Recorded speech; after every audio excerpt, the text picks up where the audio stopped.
Hello guys, आप सभी का आपके अपने YouTube channel selection English centre में स्वागत है। आज के इस वीडियो लेक्चर में हम लोग सब्जेक्ट और प्रेडिकेट के बारे में सीखेंगे, जो बहुत ही मोस्ट इम्पोर्टेंट टॉपिक है और इसे इंग्लिश का बेसिक भी माना जाता है। तो यहाँ पे ऊपर में सेंटेंस लिखे हुए दिख रहे होंगे, तो जो लोग बेसिक इंग्लिश पार्ट 1 का वीडियो लेक्चर नहीं देखे हैं तो वो सबसे पहले उस वीडियो लेक्चर को देखें, क्योंकि उस वीडियो लेक्चर में लेटर, वर्ड, सेंटेंस के अलावा और भी चीज़ें के बारे में बताई गई है। लेकिन फिर भी मैं आपको इस वीडियो लेक्चर में सेंटेंस के बारे में बता दूंगा। लेकिन इस वीडियो लेक्चर को स्टार्ट करने से पहले मैं आपसे रिक्वेस्ट करूंगा कि इस वीडियो लेक्चर को एंड तक जरूर देखें, बहुत ही इंटरेस्टिंग वीडियो है। यहाँ पे देखिए सेंटेंस का डिफिनेशन आपके सामने है। A group of word, word का समूह होता है, विच मेक्स, जो एक कंप्लीट सेंस या कंप्लीट मीनिंग या कंप्लीट मैसेज देता हो तो उसे सेंटेंस कहा जाता है।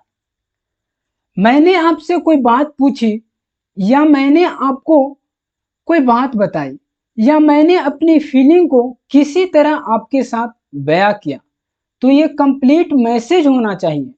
एग्जाम्पल के लिए देखिए, मैं आपसे कहता हूं क्या आप स्कूल जा रहे हो और आप कहते हो मेरा मोबाइल। अब देखिए, मैंने आपसे पूछा क्या आप स्कूल जा रहे हो, मेरी बात तो आप तक कंप्लीट पहुंच गई। जो मैंने आपसे बोला था कि क्या आप स्कूल जा रहे हो तो मेरा सेंटेंस कंप्लीट है। लेकिन आपने कहा मेरा मोबाइल। अब मेरा मोबाइल से क्या मतलब निकलता है? इससे कंप्लीट सेंस या कंप्लीट मीनिंग या कंप्लीट मैसेज नहीं मिल रहा है। इसलिए ये सेंटेंस नहीं होगा। अब बात आती है कि सेंटेंस का कितना पार्ट्स होती है। एक बात मैं आपको क्लियर कर दूं, पार्ट्स और टाइप में अंतर होते हैं। टाइप्स मतलब होता है प्रकार, लेकिन पार्ट मतलब होता है भाग। तो सेंटेंस का कितना पार्ट होता है उसके बारे में हम लोग इस वीडियो लेक्चर में जानेंगे। तो चलिए शुरू करते हैं। सेंटेंस को दो पार्ट्स में डिवाइड किया गया है।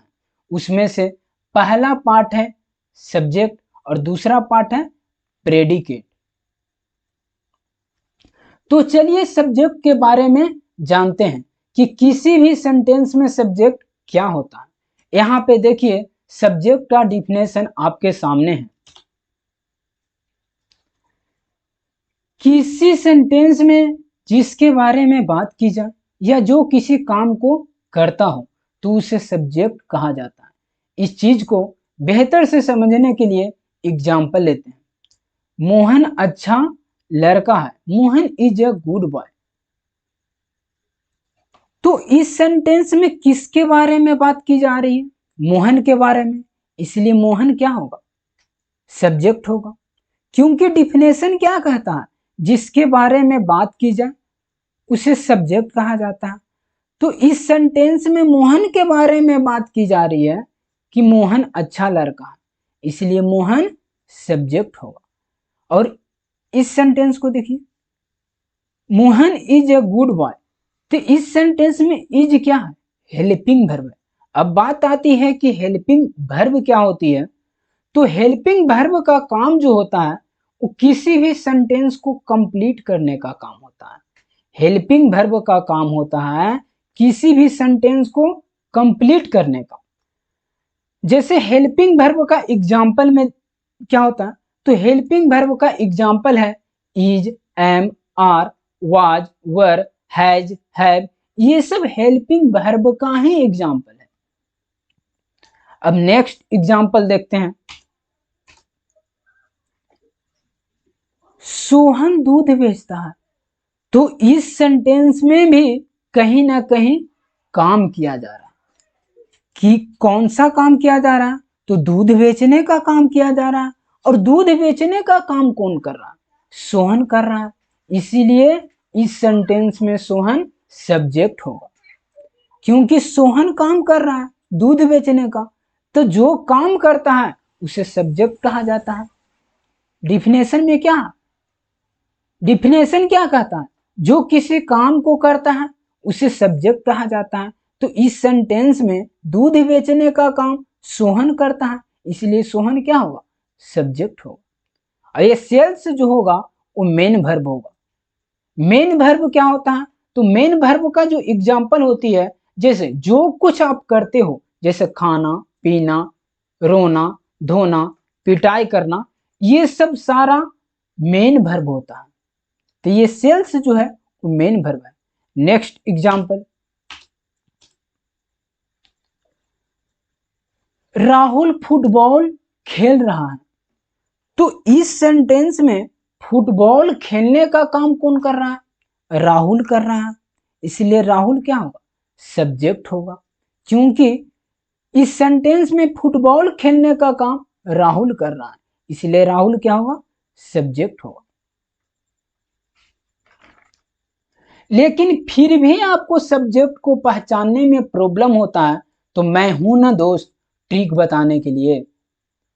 किसी भी सेंटेंस में सब्जेक्ट को पहचानने का दूसरा तरीका बता रहा हूं। सेंटेंस में दिए वर्ब, सेंटेंस में दिए वर्ब से आपको प्रश्न करना है कौन या क्या काम। जैसे एग्जाम्पल के तौर पे देखिए, मैं यही एग्जाम्पल लेता हूं, राहुल फुटबॉल खेल रहा। तो इस सेंटेंस में वर्ब क्या? खेलना। तो इस वर्ब से क्वेश्चन करिए कौन और क्या काम, कि फुटबॉल खेलने का काम कौन करता है? तो आंसर में क्या आ रहा है? राहुल करता है। फुटबॉल खेलने का काम राहुल करता है। तो जो आंसर में आया वही सब्जेक्ट हो जाएगा, वही क्या होगा? सब्जेक्ट। तो राहुल क्या होगा इस सेंटेंस के लिए? सब्जेक्ट हो जाएगा। नेक्स्ट एग्जांपल, मेरी मां मुझे 2 आम देती है। तो इस सेंटेंस में सब्जेक्ट को, तो इस सेंटेंस में वर्ब कौन है? देना। तो मुझे 2 आम देती है, 2 आम देने का काम कौन करती है? कौन या क्या से क्वेश्चन करिए, कौन से क्वेश्चन करिए। मुझे 2 आम कौन देती है? मेरी मां देती है। तो मेरी मां जो होगा इस सेंटेंस में सब्जेक्ट होगा। नेक्स्ट एग्जांपल, मेरे दादाजी मुझे कभी नहीं पीटते हैं। मेरे दादाजी मुझे कभी नहीं पीटते हैं। तो मुझे कभी नहीं पीटने का काम कौन करता है? मेरे दादाजी मुझे कभी नहीं पीटते हैं। कौन? मेरे दादाजी। तो मेरे दादाजी क्या हो जाएगा? इस सेंटेंस के लिए मेरे दादाजी सब्जेक्ट होगा। नेक्स्ट एग्जांपल, तुम्हें कौन बुला रहा है? तुम्हें कौन बुला रहा है? तो इस सेंटेंस में वर्ब कौन है? बुलाना। तो इस वर्ब से क्वेश्चन करिए कौन बुला रहा है? इस सेंटेंस में आंसर नहीं मिल रहा, इस सेंटेंस में आंसर नहीं मिल रहा है, क्योंकि इस सेंटेंस में पहले से ही प्रश्न किया गया है कौन बुला रहा है, इसलिए इस सेंटेंस में सब्जेक्ट नहीं होगा। नेक्स्ट एग्जांपल, इस कक्षा के सारे विद्यार्थी शोर मचा रहे हैं। तो इस सेंटेंस में वर्ब कौन है? मचाना। मचाना। तो इससे क्वेश्चन करिए शोर मचाने का काम कौन कर रहा है? इस कक्षा के सारे विद्यार्थी। शोर मचाने का काम कौन कर रहा है? इस कक्षा के सारे विद्यार्थी। तो सब्जेक्ट कौन होगा? इस कक्षा के सारे विद्यार्थी। ये पूरा सब्जेक्ट हो जाएगा, इस कक्षा के सारे विद्यार्थी सब्जेक्ट हो जाएगा और वर्ब ये मचाना। नेक्स्ट एग्जांपल,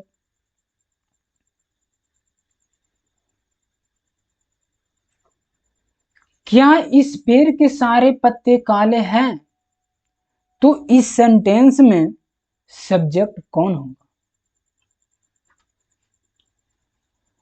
तो इस सेंटेंस में तो वर्ब है ही नहीं, इस सेंटेंस में वर्ब तो है ही नहीं, तो क्वेश्चन करेंगे तो किससे? ये बात आ जाती है। इस सेंटेंस में वर्ब नहीं है तो सेंटेंस के लास्ट वाले वर्ड के पहले आए हुए वर्ड से क्वेश्चन करना है। मतलब काले से क्वेश्चन करना है, कौन काला है? कौन काला है? इस पेड़ के सारे पत्ते काले हैं, इस पेड़ के सारे पत्ते काले हैं। तो इस पेड़ के सारे पत्ते सब्जेक्ट होगा। इस सेंटेंस में इस पेड़ के सारे पत्ते सब्जेक्ट होगा। नेक्स्ट एग्जांपल देखते हैं, तुम्हें कौन बुलाता है? तो इस सेंटेंस में वर्ब से क्वेश्चन करिए, वर्ब से क्वेश्चन करिए, बुलाता। इस सेंटेंस में आंसर नहीं मिल रहा है, इस सेंटेंस में भी आंसर नहीं मिल रहा है, क्योंकि इस सेंटेंस में पहले से ही क्वेश्चन किया गया है, कौन बुलाता है, इसीलिए इस सेंटेंस में सब्जेक्ट नहीं होगा।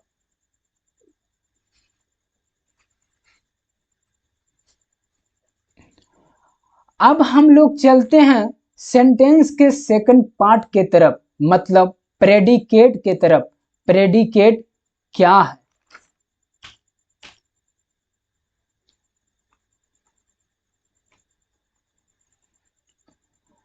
सब्जेक्ट के बारे में जो कुछ कहा जाता है उसे प्रेडिकेट कहते हैं, या फिर इसका सेकंड डिफिनेशन, सब्जेक्ट को छोड़कर बचे हुए भाग को प्रेडिकेट कहते हैं।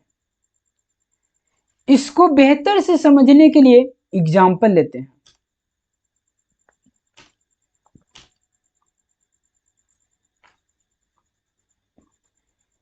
मेरी माँ खाना बना रही है, मेरी माँ खाना बना रही है।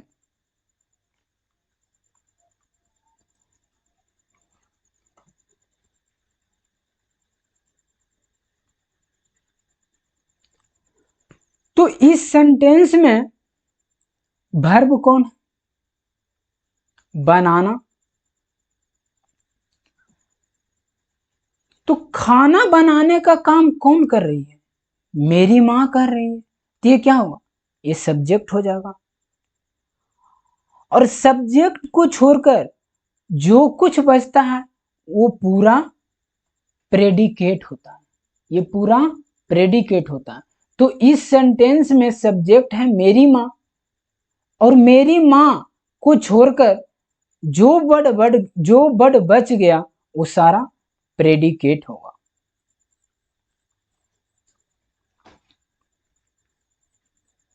नेक्स्ट एग्जांपल,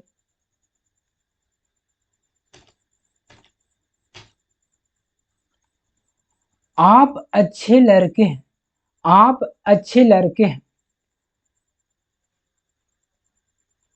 तो इस सेंटेंस में किसके बारे में बात की जा रही है? आपके बारे में, कि अच्छे लड़के हैं। तो ये सब्जेक्ट हो जाएगा, आप सब्जेक्ट हो जाएगा। तो सब्जेक्ट के बारे में क्या बोला जा रहा है? अच्छे लड़के हैं, तो ये क्या हो जाएगा? प्रेडिकेट हो जाएगा। फिर भी ना समझ आए कि प्रेडिकेट कौन होता है और सब्जेक्ट कौन होता है, तो सब्जेक्ट को तो पता चल गया कि आप है, तो इस सब्जेक्ट को छोड़कर जितने भी वर्ड होंगे वो प्रेडिकेट होंगे। तो अच्छे लड़के हैं ये प्रेडिकेट, और आप जो है वो सब्जेक्ट होगा।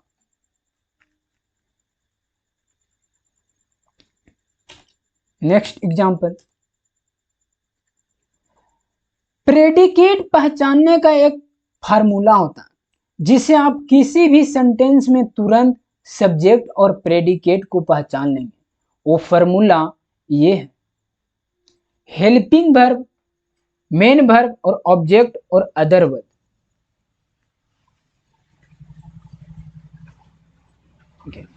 चाहे हेल्पिंग वर्ब हो या मेन वर्ब, वहां से लेकर राइट साइड तक, राइट साइड का पूरा वर्ड प्रेडिकेट कहलाता है। मतलब क्या कि हेल्पिंग वर्ब से पहले जितना भी वर्ड होगा वो सारा सब्जेक्ट होगा, और हेल्पिंग वर्ब से लेकर राइट साइड का पूरा वर्ड प्रेडिकेट कहलाएगा। जैसे एग्जाम्पल के तौर पे देखिए, राहुल एक किताब पढ़ता है। तो इस सेंटेंस में किताब पढ़ने का काम कौन कर रहा है? राहुल कर रहा है। तो राहुल क्या होगा? वो सब्जेक्ट हो जाएगा। तो सब्जेक्ट को छोड़कर राइट साइड में जितने भी वर्ड होंगे वो प्रेडिकेट होंगे। मैं भी बताया ना कि हेल्पिंग वर्ब इस सेंटेंस में क्या है? हेल्पिंग वर्ब तो है नहीं, मेन वर्ब है। मेन वर्ब है रीड्स। तो मेन वर्ब से लेकर सारा वर्ड जो होगा प्रेडिकेट होगा, और मेन वर्ब से पहले यानी लेफ्ट साइड जो होगा वो सब्जेक्ट होगा। तो इस सेंटेंस में राहुल जो होगा वो सब्जेक्ट होगा, और इस सब्जेक्ट को छोड़कर जितना भी वर्ड हो, जितना भी बच गए वर्ड वो प्रेडिकेट होगा। नेक्स्ट एग्जांपल, राम घर जाता है। तो घर जाने का काम कौन करता है? राम करता है। इसलिए राम क्या होगा? सब्जेक्ट होगा। और इस सब्जेक्ट को छोड़कर बचे हुए सारे वर्ड क्या कहलाएंगे? प्रेडिकेट कहलाएंगे। Ram goes to home.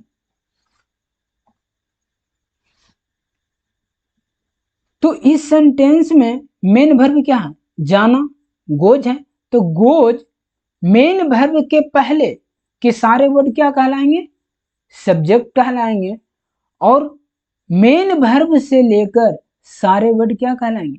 Predicate. इसलिए गोज टू होम ये प्रेडिकेट होगा, और ये राम जो होगा वो सब्जेक्ट होगा। मुझे उम्मीद है कि ये वीडियो लेक्चर आपको पसंद आया होगा। तो जो लोग हमारे चैनल पे नए हैं वो चैनल को सब्सक्राइब करिएगा, और सब्सक्राइब के बगल में घंटी के निशान पे भी क्लिक करिएगा, ताकि जब भी कोई वीडियो अपलोड हो तो उसका नोटिफिकेशन आपके मोबाइल पे मिल पाए, और एक भी वीडियो लेक्चर आपसे मिस न हो। और सारे क्लास के पीडीएफ नोट्स को डाउनलोड करने के लिए हमारे टेलीग्राम चैनल पे जुड़ जाएं। लिंक मैंने वीडियो के डिस्क्रिप्शन में डाल दिया है। तो मिलते हैं अगले वीडियो लेक्चर में। तब तक के लिए टेक केयर, गुड बाय।